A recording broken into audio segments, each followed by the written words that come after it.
तो नमस्कार देवियों सज्जनों, स्वागत है आपका हमारे चैनल कहानीबाज भैया जी में। तो आज की कहानी है हवस की कहानियों के दूसरे भाग के बारे में, यानी कि लस्ट स्टोरीज 2 के बारे में। और कहानी शुरू करने से पहले हम कुछ अनुरोध करना चाहते हैं, क्योंकि ये वीडियो और वो पिक्चर 18 वर्ष से कम आयु वाले बालकों और बालिकाओं के लिए कतई नहीं है। तो हो सके तो उससे दूरी बना के रखिए, जो कि आप लोग नहीं करेंगे, मैं मालूम है, देखेंगे जरूर। तो चलिए शुरू करते हैं। और एक चीज और, शुरू करने से पहले एक चीज और बताना चाहते हैं कि इस कहानी के अंदर 4 अलग अलग इंडिविजुअल कहानियां हैं, जिनका आपस में कोई लेना देना नहीं है। तो कहानी नंबर 1 शुरू करते हैं, जिसमें दिखाया जाता है कि 2 फैमिली मेंबर्स, यानी कि माता पिता लड़की वाले के और माता पिता लड़के वाले के, आपस में लड़का लड़की के रिश्ते की बातें कर रहे होते हैं। तभी लड़के के पिताजी बोलते हैं कि इन दोनों के काफी सारे गुण मिलते हैं, और लड़का लड़की खिलखिला के एक दूसरे को देख के हंसते हैं। तभी वहाँ बैठी लड़की की दादी एकदम से एक ऐसा सवाल करती हैं जिसको सुनने के बाद सब लोग एम्बेरस फील करने लगते हैं, और वो होता है, क्या तुम लोगों ने कभी सेक्स किया है? ओह, ये तक खतरनाक सवाल। और फिर कुछ एग्जाम्पल्स देती हैं, जैसे कि गाड़ी खरीदने से पहले 10 गाड़ी चला के देखते हैं, तो एक गाड़ी सेलेक्ट करने के लिए जब इतनी गाड़ियां चलाई जाती हैं तभी जाके एक गाड़ी पसंद आती है ना। तो शादी करने से पहले सेक्स की कंपैटिबिलिटी चेक करना जरूरी है, क्योंकि भाई सेक्स ही है जो लाइफ टाइम रहता है, जब तक दोनों में हिम्मत रहे तब तक। फिर मृणाल जाती हैं अपनी दादी के पास, और दादी उनसे बोलती हैं, सेक्स करके चेक करो कि तुम दोनों एक दूसरे के लिए कंपैटिबल हो कि नहीं। तो मृणाल बोलती है, इतनी भी जल्दी क्या है? तो दादी बोलती है, अगर शादी की जल्दी नहीं है तो क्या करें, कैंसिल करवा दे। फिर बोलती है, तुम्हारे दादाजी और हमने शादी के पहले बहुत बार सेक्स किया था, जब तक समझ में नहीं आया था कि हम दोनों लोग एक दूसरे के लिए कंपैटिबल हैं। और इधर दोनों के पेरेंट्स काफी टेंशन में होते हैं। लड़की के पापा अपनी मम्मी को चिल्ला रहे होते हैं कि बुढ़ापे में ये सब क्या बातें कर रही हो यार। तो वो बोलती हैं, तुम्हारी शादी करवा के हमने गलती की, पूछो अपनी वाइफ से क्या वो खुश है अपनी सेक्स लाइफ में। तो दोनों काफी एम्बेरस हो जाते हैं। और दूसरी तरफ लड़का और लड़की दादी के कहे अनुसार संभोग क्रिया को पूरा करते हैं, और लड़की जाती है दादी के पास दादी को बताने के लिए। तो दादी पूछती हैं, क्या वो चरम सुख मिला कि नहीं? तो लड़की काफी एम्बेरस हो जाती है। तो दादी बोलती हैं, आज एम्बेरस हो रही हो, कल डिप्रेस हो जाओगी, इससे अच्छा है कि आज ही बता दो। तो वो बोलती हैं, मेरा तो हो गया, उसका नहीं हुआ शायद। तो दादी बोलती हैं, ट्राई करती रहो, पता चल जाएगा। कितने खुले विचारों की दादी है, क्या बात है, हमारी ऐसी होती तो क्या ही बात थी। फिर काम थोड़ा रफ्तार पकड़ता है, और कुछ टाइम के बाद आके लड़का और लड़की दादी को बताते हैं कि दादी हो गया, मजा आ गई। और फिर क्या था, शादी फिक्स हो जाती है, बढ़िया धूमधाम से शादी होती है। और शादी के दौरान दादी अपने लड़के और बहू से कहती है कि इन लोग का तो हो गया, तुम लोग भी जाओ, घूमो फिरो, ले मजे एक दूसरे के साथ, बाकी आप लोग समझदार हैं। तो अब कहानी नंबर 2 की बारी आती है। तो ये कहानी है एक वर्किंग वुमेन इशिता के बारे में, जो कि माइग्रेन यानी कि सरदर्द की शिकार होती है। वो ऑफिस से कुछ टाइम पहले अपने घर पहुंच जाती है कुछ काम से। घर पे देखती है कि उनकी मेड उनके ही बेड पे किसी आदमी के साथ संभोग क्रिया कर रही होती है, और वो ये देख के घबरा जाती है, और बाहर आके अपनी दोस्त को कॉल करके बताती है कि उसने क्या देखा। तो उसकी दोस्त बोलती है, उसको अभी काम से निकाल दो। और इशिता अपनी बात बता ही रही होती है, तब तक दोनों वापस निकल जाते हैं। और फिर इशिता अपने बेड पे लेट के अपने आप को संतुष्ट करने की कोशिश करती है और रोने लगती है। फिर नेक्स्ट डे वो मेड को बताने की कोशिश करती है, मगर बता नहीं पाती। फिर रोज ठीक 3 बजे वो घर पहुंच जाती है, और उनको वो सब कार्यक्रम करते हुए देखने लगती है, क्योंकि अब इशिता को ये सब देखने में मजा आने लगा। और फिर एक दिन सीमा को पता चलता है कि इशिता उसी टाइम घर आई हुई है जिस टाइम वो अपने पति के साथ होती है, मगर इस बार वो अलग अलग होते हैं। और फिर दोनों एक दूसरे से छुपते हुए सीमा अपने उसी आदमी के साथ संभोग क्रिया शुरू करती है, और ये समझ जाती है कि इशिता उन दोनों को देखती है, मगर सीमा कोई भी आपत्ति नहीं दिखाती और इशिता को सब देखने देती। फिर एक सीन में पता चलता है कि वो आदमी सीमा का पति ही है। फिर एक दिन यही सब काम हो रहा होता है, इशिता उन दोनों को देख रही होती है, और वहां आ जाती है एक छिपकली, जिससे इशिता काफी डरती होती है। तो छिपकली देख के उसकी चीख निकल जाती है, और सीमा और उसका पति कमरे से बाहर आते हैं, और सीमा इशिता में बहस हो जाती है। सीमा बोलती है, हम लोग को ये सब करते देख रही हो, शर्म नहीं आ रही? आज तक खुद की जो शादी हुई नहीं और हम लोग को ये सब करता हुआ देख रही हो। तो इशिता बोलती है, मेरे ही घर में मेरे ही बेड पे ये सब कार्यक्रम कर रही हो, और हम ही से नेता बन रही हो।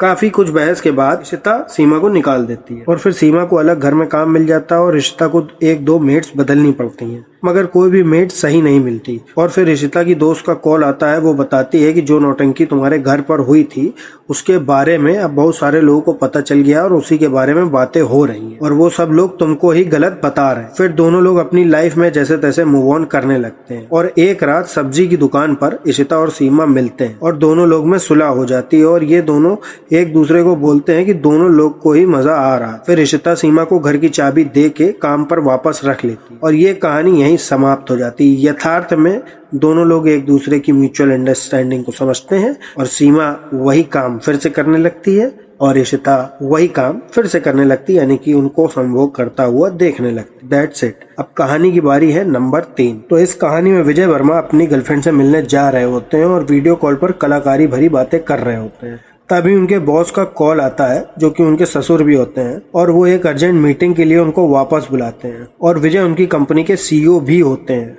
फिर उनकी वाइफ का कॉल आता है और वो भी यही बोलती हैं कि तुमको वापस आना हो। अब यहाँ सबको इतना तो समझ में आ ही जाता है कि विजय भैया जो होते हैं वो बहुत बड़े कैसेनोवा, यथार्थ में बहुत बड़े लौंडियाबाज होते हैं। फिर उनकी गर्लफ्रेंड उनको कुछ ऐसा दिखा देती है कि उनकी गाड़ी ठुक जाती है, पर विजय को कुछ नहीं होता और वो पास में एक आदमी से मैकेनिक का पता पूछता है और उसी के साथ मैकेनिक के पास पहुंच जाता है। उनसे बोलता है रोड पर मेरी गाड़ी ठुक गई है, जाके देखो। और वहां लगे लैंडलाइन फोन से कॉल करने की कोशिश करता है पर कॉल लगती नहीं क्योंकि लाइन डेड होती है। तो विजय एक कॉफी की दुकान से कॉफी लेके कम्युनिटी सेंटर के बाहर पहुंचता है तो अंदर से गाने की आवाज आ रही होती है। अंदर जाके देखता है तो एक लड़की वहां लोगों को डांस करवा रही होती है और देखने में ऐसा लगता है विजय भैया उस लड़की को पहले से ही जानते हैं। और वो लड़की जिसका नाम होता है शांति, वो एक दूसरे को देखते हैं, ऐसा लगता है कि ये दोनों लोग एक दूसरे को पहले से ही जानते हैं। फिर शांति अपनी क्लास खत्म करके निकलती है तो विजय भैया उसके पीछे पीछे उसके घर चले जाते हैं और वहां जाकर शांति से बोलते हैं तुम हमको नहीं जानती, 10 साल पहले तुम मेरी बीवी थी और अचानक से गायब हो गई थी, हमको लगा तुम निपट गई हो। फिर शांति उसको वहां से जाने के लिए कहती है और अंदर जाने लगती है। तभी रोका टोकी में विजय की कॉफी शांति के ऊपर गिर जाती है। तभी वहां समीर नाम के दरोगा जी आते हैं और शांति जी से पूछते हैं क्या ये लौंडा तुमको परेशान कर रहा है? तो शांति बोलती नहीं, मैं इसको पहले से जानती हूँ। दरोगा जी भी यही बोलते हैं बेटा निकल लो यहाँ से, और दरोगा जी थोड़ा धमकी वमकी दे के वापस चले जाते हैं और शांति विजय को अंदर ले जाती है। फिर विजय उससे पूछता है कि 10 साल पहले कहाँ थी और शांति कुछ बताती नहीं है और नहाने चली जाती है और विजय भाई तो थे ही कलाकार, की होल में से उसको नहाते हुए देखने लगते हैं और शांति को भी समझ में आ जाता है कि वो शायद उसको देख रहे हैं। फिर वो बाहर आती है और बताती है कि जब वो नर्सिंग होम से वापस आ रही थी तो एक आदमी अपनी प्रेग्नेंट बीवी के साथ उससे मिला, उसकी मदद करने चले गए थे पर वो सिर्फ एक ट्रैप था हमको किडनैप करने के लिए। जैसे तैसे हम वहां से भाग निकले। फिर विजय उससे पूछता है तो तुमने हमसे वापस कांटेक्ट करने की कोशिश क्यों नहीं की? तो वो बोलती है वो बहुत डर गई थी, इस बारे में वो किसी से बताना नहीं चाहती थी। फिर 1-2 पुच्ची होती हैं और शांति बोलती है ये गलत है और दूर हट जाती है और पूछती है कि तुमने इन 10 सालों में क्या किया। फिर विजय बताता है कि उसने अनीता से शादी कर ली जो कि उसकी क्लासमेट थी और उसके 2 बच्चे भी हैं और ये भी बताता है कि अब मैं उसके बाप की कंपनी का CEO भी हूँ। है कि हमको अनीता पहले से ही पसंद नहीं थी, वो तुमको पहले ही लाइक करती थी और हमको शक भी है कि ये हमला अनीता ने ही करवाया था क्योंकि हम प्रेग्नेंट थे। ये बात सिर्फ उसको ही पता थी क्योंकि जब हम टेस्ट करके वॉशरूम से बाहर निकले तो मेरे बाद वही गई थी और वो टेस्ट किट भी वहीं रखी थी। अब ये सारी बातें सुनने के बाद विजय को भी ऐसा लगने लगता है कि ये सब अनीता ने ही करवाया है। फिर उसके बाद वही होता है जिसका सारे दर्शकों को इंतजार होता है, संभोग क्रिया। और फिर शांति उससे पूछती है क्या मैं फिर से प्रेग्नेंट तो नहीं हो जाऊंगी? तो वो बोलता है नहीं होगी और अगर हो भी गई तो रेड एंड ब्लू से चेक कर लेना। तो शांति शॉक्ड हो जाती है क्योंकि वो red and blue test kit के बारे में सिर्फ उसको ही पता होता है क्योंकि उसकी फ्रेंड कनाडा से लाई थी और उसने इसके बारे में किसी को नहीं बताया था। फिर शांति समझ जाती है कि ये सब विजय ने कराया है जिससे वो कंपनी का मालिक बन सके और विजय पकड़ा जाता है और शांति को मार देता है और भागने लगता है। तभी दरोगा जी भी घर पर आ जाते हैं, गेट से ही वापस जाने लगते हैं ये सोचकर कि शांति घर पे नहीं है। तभी विजय से कुछ गिर के टूट जाता है और आवाज होती है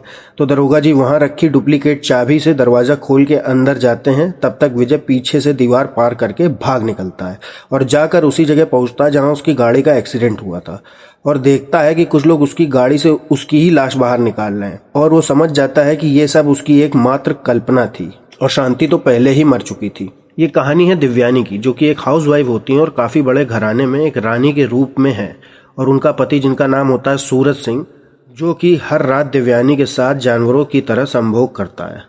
और फिर राजा साहब टेम्पो में बैठ के किसी कंस्ट्रक्शन साइट से वापस आ रहे होते हैं और वो भी इस कहानी में रसिया और दारूबाज होते हैं। उनको रास्ते में उनकी एक मेड मिलती है और उस टाइम उनका बेटा भी उनके साथ होता है, उसका नाम होता है अंकुश, और वो अपने बेटे को अपने घर भेज देते हैं और मेड को जबरदस्ती झाड़ियों में खींच ले जाते हैं और जबरदस्ती करते हैं। फिर अंकुर अपनी माँ के साथ बैठा होता है, मगर वो अपने बाप की हरकतों को बता नहीं पाता, मगर उसकी माँ उसके बाप की सारी हरकतों को जानती होती है।